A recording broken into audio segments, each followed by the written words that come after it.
Salut! Aujourd'hui, on va voir la mise à jour de notre document sur Elasticsearch. Dans la vidéo précédente, je vous ai présenté les types de champs qu'on pouvait rencontrer. On a eu la possibilité de voir par exemple les chaînes de caractères pour tout ce qui est texte et keyword. Je vous ai présenté les booléens. On a vu tout ce qui était champ numérique. Il s'agit de long, float, byte, short, integer, ainsi de suite. Et ensuite, on a vu des types un peu plus complexes comme les tableaux et les champs multiples, qui n'étaient ni plus ni moins que des dérivés des primitifs précédents. Ensuite, je vous ai parlé d'une autre catégorie de types de champs. Il s'agissait des champs prédéfinis.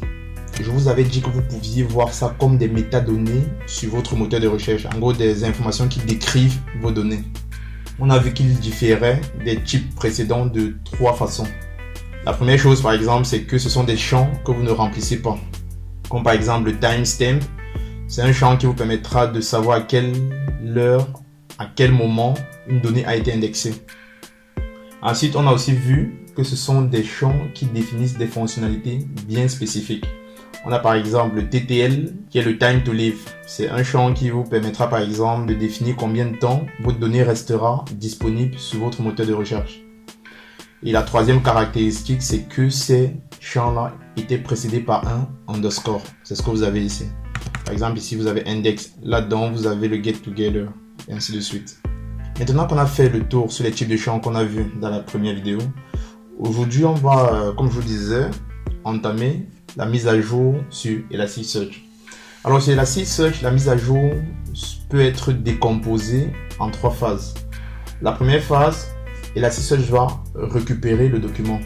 On peut le voir sur ce schéma-ci. Vous pouvez aller sur le site du livre au chapitre 3. On distingue les trois phases ici. Dans la première phase, Elasticsearch va récupérer le document. Vous voyez que sur la gauche, on envoie la requête update. On essaie de modifier l'attribut organizer pour y mettre la valeur Roy. Ce qu'il fait en premier lieu, c'est qu'il récupère le document en question. Ça signifie qu'il faudra que vous lui fournissiez l'ID.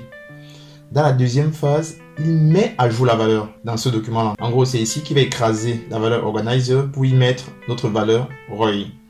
Et dans la dernière phase, il supprime le document existant et il sauvegarde la modification qu'on vient juste de faire. Voilà les trois phases qui composent notre mise à jour sur Elasticsearch. Alors pour le faire, il existe plusieurs façons différentes. En l'occurrence, trois sur Elasticsearch. On peut par exemple décider de renvoyer uniquement les champs qu'on souhaite modifier sur notre document. Et c'est un peu logique, ça signifie qu'on n'a pas besoin de réenvoyer toutes les informations qu'on ne souhaite pas modifier. Il suffit juste d'envoyer une partie du document. Et Elasticsearch se chargera de faire le reste. On peut voir ça dans un exemple ici. On va par exemple enregistrer ce document aussi dans notre moteur de recherche. Tout s'est bien passé. On va essayer de le récupérer pour s'assurer que tout a été bien enregistré. Vous voyez que notre document se trouve bel et bien ici, avec sur l'attribut price 30 000. Ce qu'on va essayer de faire, c'est modifier l'attribut 30 000 et le mettre par exemple à la valeur 20 000. Vous voyez qu'ici, on a juste renseigné l'attribut qu'on souhaite modifier avec l'ID 1 de tout à l'heure. C'est l'ID du document ici. Tout ce que vous avez à faire, c'est mettre cet attribut-ci dans un champ qui s'appelle doc.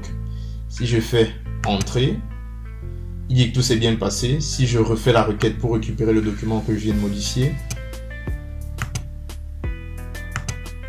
vous voyez qu'ici, maintenant, on a la valeur 20 000. Donc la modification a bel et bien été prise en compte. Voilà pour la première façon de modifier les données sur Elasticsearch. La deuxième façon consiste à faire la même modification que tout à l'heure, mais en y rajoutant un attribut qui s'appelle upsert. En effet, sur Elasticsearch, lorsque vous modifiez un document, Elasticsearch suppose que ce document existe. S'il n'existe pas, en temps normal, vous aurez une erreur. Par exemple, ici, si au lieu de mettre l'ID 1, je vais mettre un ID qui n'existe pas, 50 par exemple, et que je fais un update, vous voyez, il vous pète à la gueule. Parce qu'il se rend compte que le document n'existe pas. C'est pour ça qu'il vous dit ici, Document Missing Exception, avec l'ID ici. Alors pour remédier à cela, Elasticsearch a mis en place l'attribut upsert, toujours dans l'API update. En effet, il suffit de faire la même requête que tout à l'heure, mais en rajoutant le document qu'on voudrait sauvegarder si jamais il n'existe pas. En gros, ce qui va se passer, c'est qu'il va chercher le document avec l'ID 50, il ne va pas le trouver, et du coup, il va sauvegarder ce document-ci. On va refaire le même test que tout à l'heure. On enregistre. Et là, vous voyez que tout s'est bien passé, on n'a plus d'erreur. Si je refais la recherche avec la query sur le mot-clé late, vous voyez que maintenant, on a deux documents. C'est-à-dire qu'il a créé le deuxième document avec notre ID 50 ici. Alors, la troisième façon, c'est celle qui est la plus puissante et la plus sexy un peu à mes yeux. En gros, ici, vous permet de faire des modifications en envoyant des scripts à l'intérieur de votre requête Elasticsearch. Là, il sera question de mettre le script directement au niveau du JSON. Il faut savoir que ces scripts-là sont écrits avec le langage Groovy. C'est tout ce qui est DSL, pour Domain Specific Language. Là-dedans, vous avez la possibilité, par exemple, d'utiliser des variables. Pour faire ça, vous avez juste à mettre la variable d'un attribut qui s'appelle param.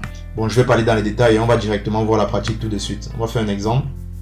En général, on update des documents via des scripts lorsqu'on a besoin de mettre en place des modifications qui dépendent des valeurs qui sont déjà présentes dans le document.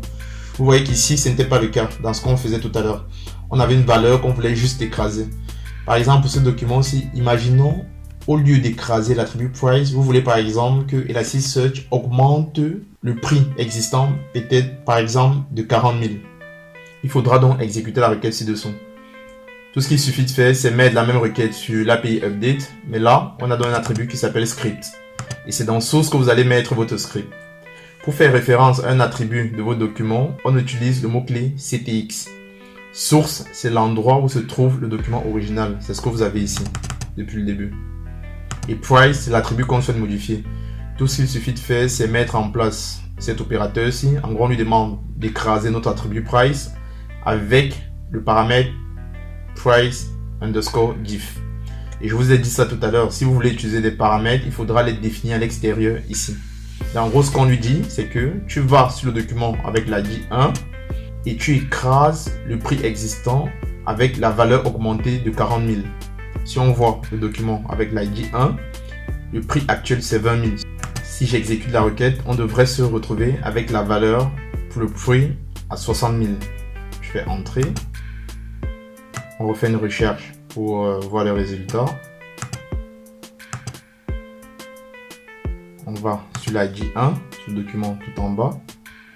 Vous voyez que la valeur est maintenant de 60 000. Donc en gros, Elasticsearch a été capable de récupérer notre document et de rajouter le prix, la valeur qu'on a mis dans notre paramètre price diff ici. Et c'est comme ça que vous avez la possibilité de modifier des documents sur Elasticsearch. Il existe pas mal d'opérations que vous pouvez faire.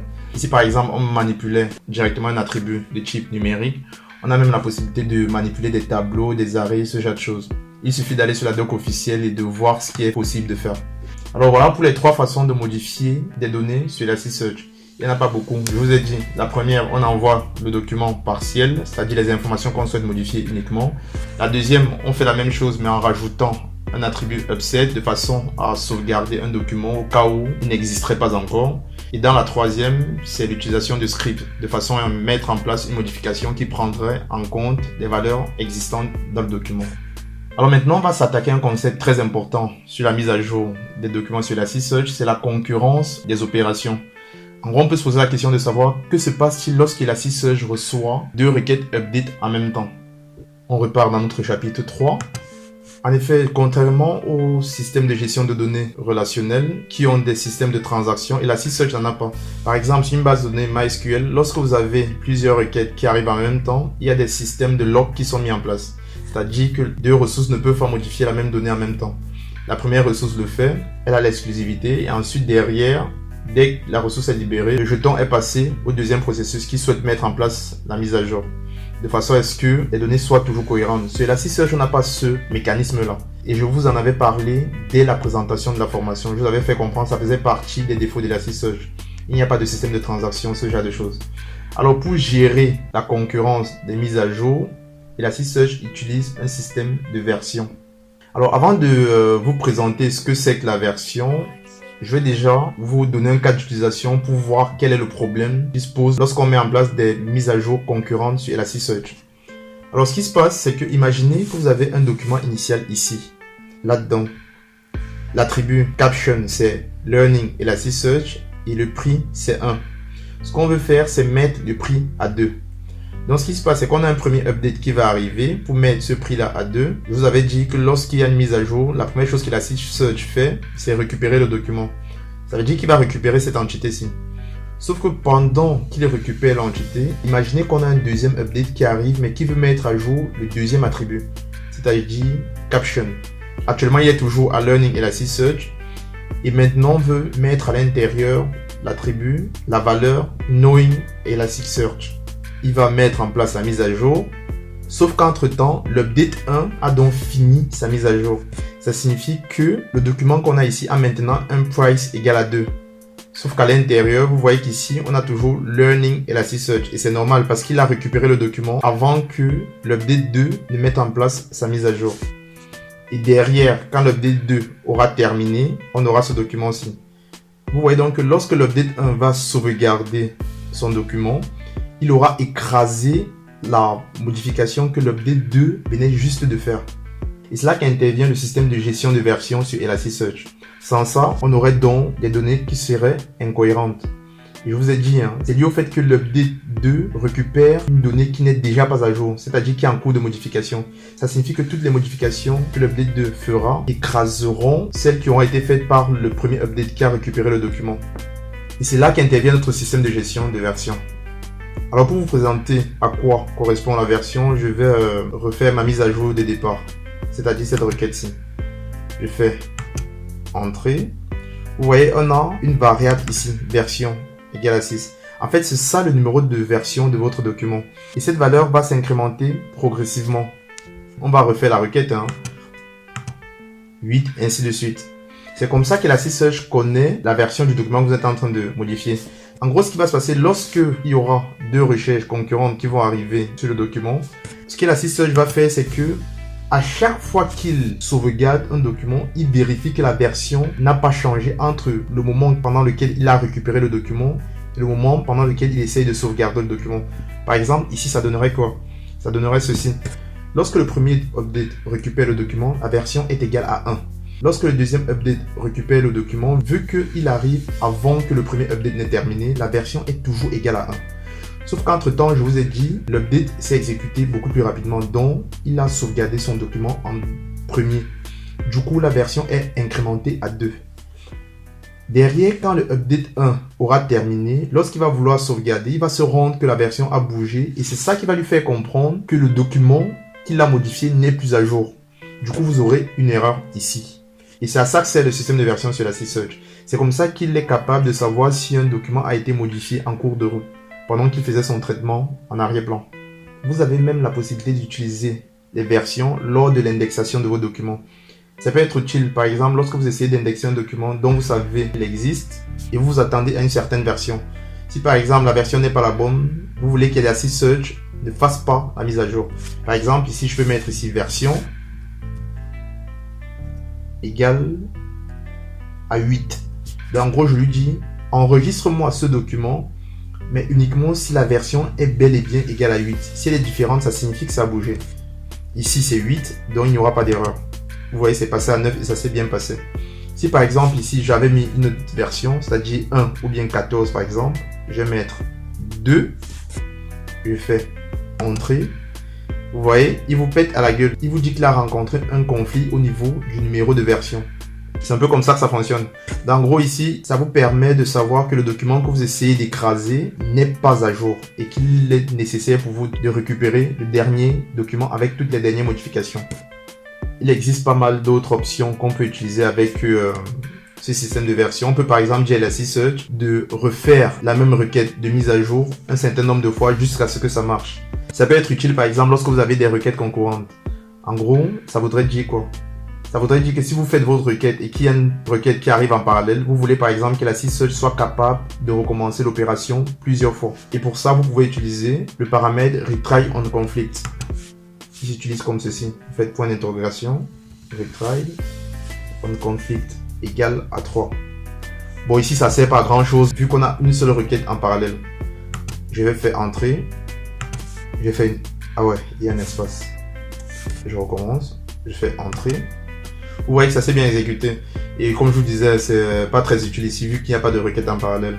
En gros, si ici il y avait une requête en parallèle, il aurait réexécuté notre requête plusieurs fois. Ici, en l'occurrence, 3. Si vous allez sur la doc officielle, vous allez voir qu'il y a aussi la possibilité d'utiliser des systèmes de version externes, comme ceci. Il suffit de rajouter l'attribut version type égale à external. En effet, c'est dû au fait que souvent vous pouvez arriver sur des applications qui ont déjà leur propre système de gestion de base de données et que Elasticsearch a été greffé à votre architecture de façon à pouvoir mettre en place des recherches rapides sur vos données. Dans ces cas-là, très souvent, la version qu'on utilise, c'est le système déjà existant, par exemple sur notre MySQL. En gros, là, vous allez dire à Elasticsearch de ne pas utiliser son système natif et d'utiliser directement le système de la base de données principale.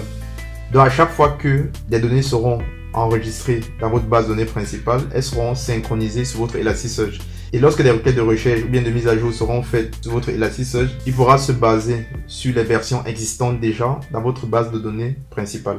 Voilà pour ce qui est de la gestion de concurrence sur Elasticsearch. C'est même pour ça qu'on dit qu'il est optimiste. Ça signifie que pour lui, il part du principe que plusieurs requêtes peuvent arriver en même temps, vu qu'il gère ça avec un système de version.